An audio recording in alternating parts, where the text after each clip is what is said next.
কামাখ্যা তন্ত্রমন্ত্র শক্তি চ্যানেলের পক্ষ থেকে সবাইকে সুস্বাগতম। তো সবাই কেমন আছেন?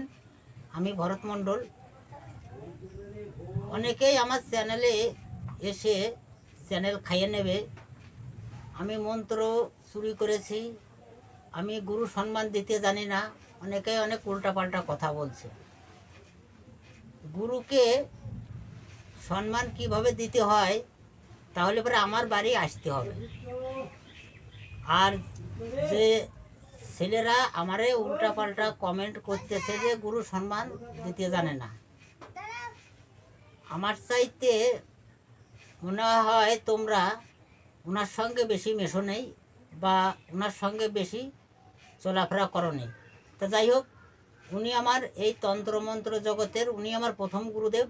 ওনার হাত ধরেই আজকে আমার এই যাত্রা শুরু। হয়তো ওনার সঙ্গে আমার একটু মনোমালিন্য ছিল, কিন্তু এখন হয়তো ফোনে কথা আমি ওনার সঙ্গে বলি না বা অন্য সময় পাই না, আমিও কর্মব্যস্ত জীবনে থাকি। তা এই যে গত গুরু পূর্ণিমার দিন উনি যদি আমার উপরে রাগ থাকতো, আমি গুরু পূর্ণিমার দিন যে ওনাকে আমি গুরু প্রণামের জানালাম, উনি আমারে সেটা কমেন্টেও উত্তর দিল। এবং যে গত 2.5 মাস আগে আমার বাবা স্বর্গবাসী হলো, ওনারে নিমন্ত্রণ করলাম, ওনারে ফোন করেছিলাম, ফোনও উনি তোলেনি, কিন্তু আমি যে SMS-টা ওনার হোয়াটসঅ্যাপে করেছিলাম, উনি সেই SMS-টাও কিন্তু দেখেছে। আর যেটা আমি দাদার নামটা এখানে উল্লেখ করতে চাচ্ছিলাম না, তারপরও ভাই তোরা তো সবে এখন গ্রুপে আছিস, ওই গ্রুপটা কিন্তু 1 বছর যাবৎ আমার কথায় চলতো। আমি যদি বলতাম, দাদাকে যদি বলতাম যে আজকে মন্ত্র দিতে হবে, ঠিক তাই। তা দাদার সঙ্গে আমার এমন কোনো দ্বন্দ্ব বা এমন কিছু নেই। আর তোরা যে কমেন্টে বলতেছিস চ্যানেল খাইয়ে নেবো, হ্যান করবো ত্যান করবো, আমার কথা হলো যে আমি যদি মন্ত্র চুরি করি তাহলে পরে দাদা তো আমারে বলতে পারে যে ভরতদা তুমি আমার মন্ত্র চুরি করে ইউটিউব চ্যানেলে দিচ্ছ কেন?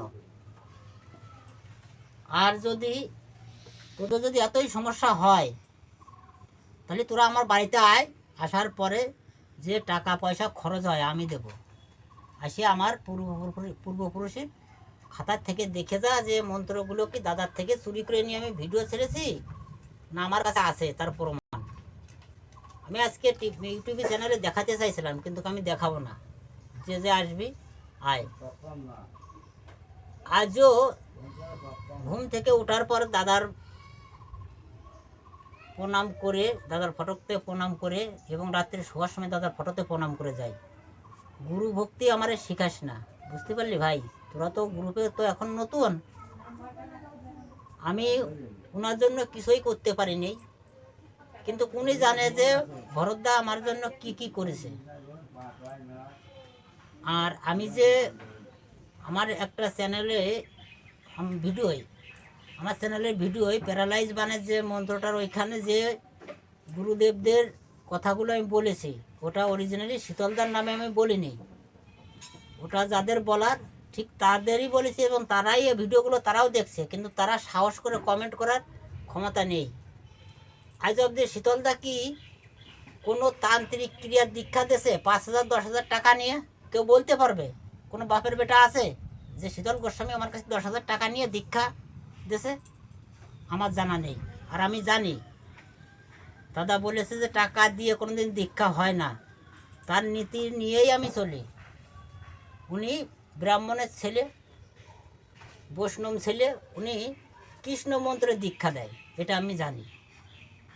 কিন্তু তান্ত্রিক ক্রিয়ায় যে 5,000 10,000 টাকা নিয়ে দাদা কারো দীক্ষা দেছে, আমার বিশ্বাস হয় না। সে যদি বলে যে আমি শীতল গোস্বামীর কাছ থেকে 10,000 টাকা দিয়ে দীক্ষা নিছি, আমি বিশ্বাস করব না, কারণ দাদার নীতিটা পুরোটাই আলাদা। আমার চাইতে কেউ ভালো জানে না, কারণ তার সঙ্গে আমি পুরো 1 বছর তার সঙ্গে সঙ্গে বেরিয়েছি। তা এই জন্য বলছি ভাই, তোরা হয়তো কেউ জুনিয়র আছিস আমার চাইতে, কেউ সিনিয়র আছিস,